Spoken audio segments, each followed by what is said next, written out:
Nesse vídeo você vai entender sobre os pontos principais da subscrição do HGRU e a grande polêmica em relação ao valor patrimonial dessa emissão. Bom, pessoal, primeiramente, meu nome é Giovanni, eu sou economista, sou consultor CVM. Realmente fiquei um tempinho fora aqui do YouTube, lembrando que eu sou consultor de investimentos, então eu presto serviço de consultoria e acompanhamento de carteiras, então naturalmente eu já tenho um trabalho. Então aqui no YouTube é mais uma janela de comunicação com investidores do mercado, ok? Bom, vamos entender um pouquinho mais a situação do HGRU, tá? Primeiro ponto, aqui eu estou lendo um fato relevante, tá, dos principais termos e condições da quinta emissão. Aqui já de início eu grifei até para vocês, que é o seguinte. Por meio da Assembleia Geral Extraordinária de Cotistas, realizada dia 25 de julho de 2023, pessoal. Um ano atrás, tá? Um ano atrás, houve essa Assembleia Geral para fazer a subscrição, fazer essa emissão. E foi aprovada agora, tá? Então, todo esse processo burocrático demorou muito. Então, esse é um ponto principal. E aí, como vocês podem ver, tá? Aqui, inclusive, ó, pelo valor unitário de R$ 123,51, que seria a oferta pública de distribuição primária. Então, aqui seria o valor patrimonial do fundo naquela data, R$ 123,51. Só que se a gente pega aqui o informe mensal, o último informe mensal de 2024, até, claro, a data de gravação desse vídeo, né? Então, em junho, aqui 28 de junho, que é o informe mensal que eu tenho mais atualizado. A gente pode ver que o valor patrimonial da cota é de R$ 125,53. Então, olha aqui, pessoal, a grande diferença que teria. Então, de R$ 125,53, tá? Para R$ 123,51. Então, é basicamente, até voltar aqui, é basicamente R$ 2,00. R$ 2,00 de diferença que, querendo ou não, o fundo ele perde, tá? Ele basicamente perde.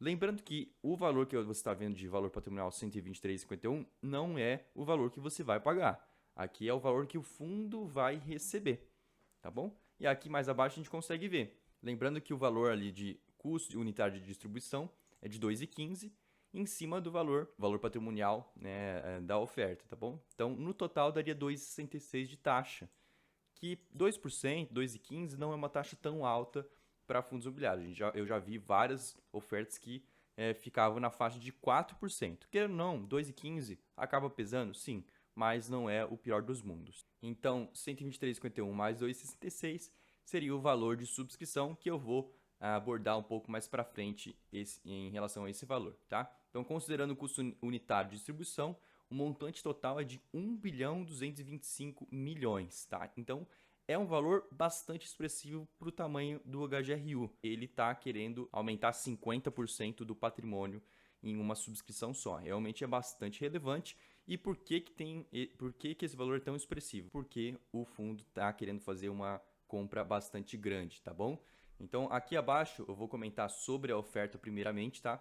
Então, será admitida a distribuição parcial, caso optado o valor mínimo de 30 milhões somente, mas a ideia deles realmente é captar ao máximo, e por isso que eles estavam tentando fazer o valor mais em conta, né? Se a gente comparar o preço de mercado hoje, R$ 128,91, com a subscrição de 126 mais ou menos, realmente faz sentido para o cotista estar participando. Outro ponto aqui, a quantidade de cotas da quinta emissão acima prevista poderá ser aumentada em até 25%, e isso é padrão, né? Então até mais 300 milhões aqui a serem aumentados, tá bom? Quando da subscrição, integralização, né? Então aí sim, aqui é o valor da subscrição, pessoal, 126,17, então que seria os 2,66 mais 123 ali e 51 que era de valor patrimonial há um tempo atrás, tá bom? Então 126,17, para quem está comprando hoje, ele está pagando um pouquinho mais caro do que o valor patrimonial, só que o fundo já é comercializado um pouco acima do valor patrimonial. Rolando aqui um pouquinho mais para baixo, o fator de proporção, 0,5278. Então, se você tem 100 cotas, você teria direito, né, de preferência, a 52 direitos de subscrição, tá bom? Então, a cada 100, 52 você teria direito. Rolando aqui um pouquinho mais para baixo, pessoal, o fundo esclarece um ponto, tá?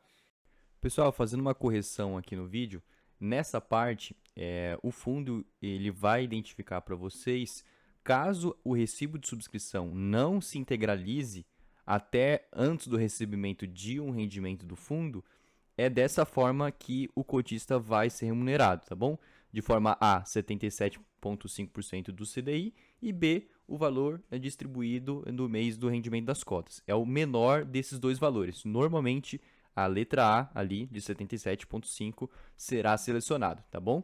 Normalmente, o menor valor seria 77,5 da variação do CDI. Se a gente pegar o CDI, dá 0,80 vezes 77, 0,5 mais ou menos. Eu tô arredondando aqui os números, tá? Só para vocês entenderem de quanto que você receberia. Então, nesse caso aqui, aquele desconto, aquele cálculo que eu utilizo normalmente, que é um valor de um rendimento total, nesse caso, como eles já evidenciam qual vai ser o pagamento exato, acaba podendo compensar um pouco mais, né, a diferença menor ali de subscrição para a cota de mercado, tá bom? Então, os recursos da subscrição seriam destinados para a compra, tá, da aquisição do SPVJ, sendo que nesse caso deverá ser observada a possibilidade de integralização das cotas da quinta emissão com créditos detidos contra o fundo em decorrência das aquisições.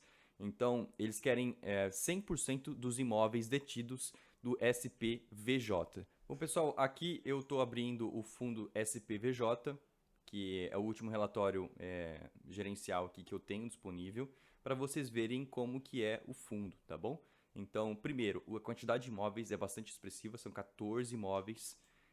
E aqui já de cara a gente já vê, né, qual que é o destaque do próprio SPVJ, Açaí Atacadistas. Porém, né, inclusive, o próprio HGRU, primeiro ponto aqui, pessoal, do HGRU, lembrando que ele é um fundo naturalmente que ele vai procurar mais varejo. Então, ele vê o SPVJ, já logo de início a imagem é o próprio Açaí, que é uma empresa, obviamente, de varejo, ele vai se expor, ele quer se expor um pouco mais à exposição desses ativos, tá? Se a gente for ver um pouquinho mais para baixo, né, em relação às rentabilidades, o HGU ele acaba superando o IFIX, o CDI, o Ibovespa também. A questão aqui de exposição locatário, Carrefour, Edux, Pernambucanas, outros, Anima, DMA. Os contratos, a maioria são atípicos, eles têm um certo nível de concentração, como vocês podem ver, só que justamente a ideia é procurar outros ativos para poder, outras empresas para poder diversificar esse patrimônio, tá? E a gente vendo aqui o SPVJ, que é a intenção de compra, né? A gente vai ver que os ativos que eles têm hoje seria aqui, né? Ó, receita de locação por imóvel e receita de locação total. Então, naturalmente o fundo ele tende a ser um pouco mais equilibrado, o SPVJ. Então, basicamente, pessoal, o SPVJ é um fundo que tem vários pontos do próprio Açaí, tá bom? Então, na verdade, o HGRU ele quer colocar mais uma empresa ali de varejo na diversificação dele, para aumentar o patrimônio, obviamente, e também ele vê que o momento está interessante para aporte. Então, só para vocês conhecerem um pouquinho mais sobre o SPVJ. O segundo aqui, pessoal, como vocês podem ver, é a aquisição de 100% dos imóveis detidos direta e indiretamente pelo Fundo Imobiliário Mint Educacional, que é um outro segmento que eles identificam uma oportunidade, tá? Mas a aquisição do SPVJ, pelo que eu vejo, seria o ponto principal. Inclusive, eles colocam em ordem justamente para demonstrar que eles têm mais interesse em comprar SPVJ primeiro e depois o Mint, que é de educacional. Então, aqui as datas, tá, pessoal? Então, o registro da oferta 19/7, divulgação do anúncio 19/7. A data base é dia 26/7, então quem tem a cota até dia 26 vai ter esse direito de subscrição. O início do período de exercício de preferência na B3 e no escriturador, dia 31. Encerramento do período de exercício, dia 12. Encerramento no escriturador, dia 13. E liquidação, dia 14, tá bom? Então aqui, pessoal, início do período de exercício do direito de subscrição das sobras e do direito de subscrição do montante adicional do dia 15/8 e encerramento, tá, desse mesmo período, né? E existem mais um período de cotas remanescentes, ou seja, o fundo realmente quer coletar o que ele está com intenção de em torno de 1,2 bilhão, tá bom?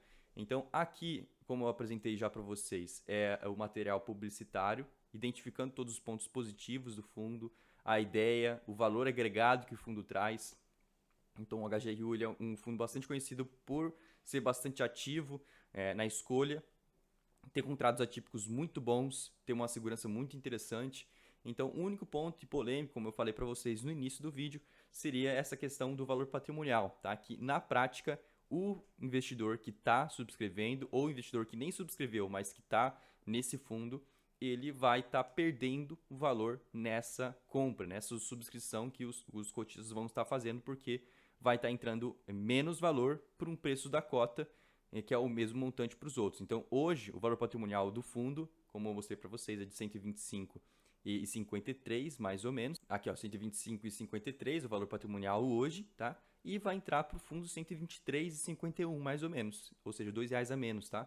Então, esse ponto faz com que, na verdade, o valor patrimonial geral do fundo, ele diminua um pouco. Então, diminuindo um pouco faz com que também o valor do mercado possa diminuir um pouquinho também, tá bom? Não quer dizer que vai diminuir exatamente R$2, porque hoje ele já é comercializado acima do valor patrimonial, porque ele é um fundo com ótima eficiência, tá? Ele tem uma gestão muito interessante, pelo menos é a minha opinião, tá? Não quer dizer que seria um ativo que você deve ter na sua carteira, vai depender muito do seu caso. Eu sou consultor de investimentos justamente porque cada investimento serve para um tipo específico de perfil de investidor e uma demanda específica, tá? Então, muitas vezes esse tipo de ativo não serve para você. Então, tome cuidado antes de você comprar um ativo. Sempre faça uma análise mais profunda para identificar realmente se vale a pena a compra, tá bom? Pessoal, seria esse vídeo, tá? Se ficou algum ponto que vocês queiram que eu esclareça, fiquem à vontade. Mas a ideia aqui do vídeo primeiro, indicar para vocês o que seria atrativo nessa oferta ou não, identificar os detalhes, porque realmente, por exemplo, o SPVJ, ele só é comentado ali no fato relevante. Ele não fala o que é o fundo, né? O que ele é composto, quais são os ativos desse fundo. Então, aqui eu vou um pouquinho mais a fundo, além da simplesmente leitura ali do fato relevante, tá? E quem é cotista, né? Como eu te falei, eu falei as datas aqui para vocês. As datas vão estar disponíveis ali, essas datas aqui, tá? Então, a partir do dia 26 é a data base, até dia 26 é a data base, e o início do período no dia 31, tá bom? Pessoal, tomara que tenham gostado do vídeo, voltei a postar aqui no canal, tomara que vocês tenham gostado. E lembrando que eu sempre deixo um canal do Telegram, caso você tenha alguma dúvida, queira mandar por lá. Tem bastante inscrito que eu respondo por lá. Então, se você tiver interesse, tiver alguma dúvida mais específica, fica à vontade, entra no grupo Telegram que eu respondo ali sempre que eu posso, tá bom? Até mais e até o próximo vídeo.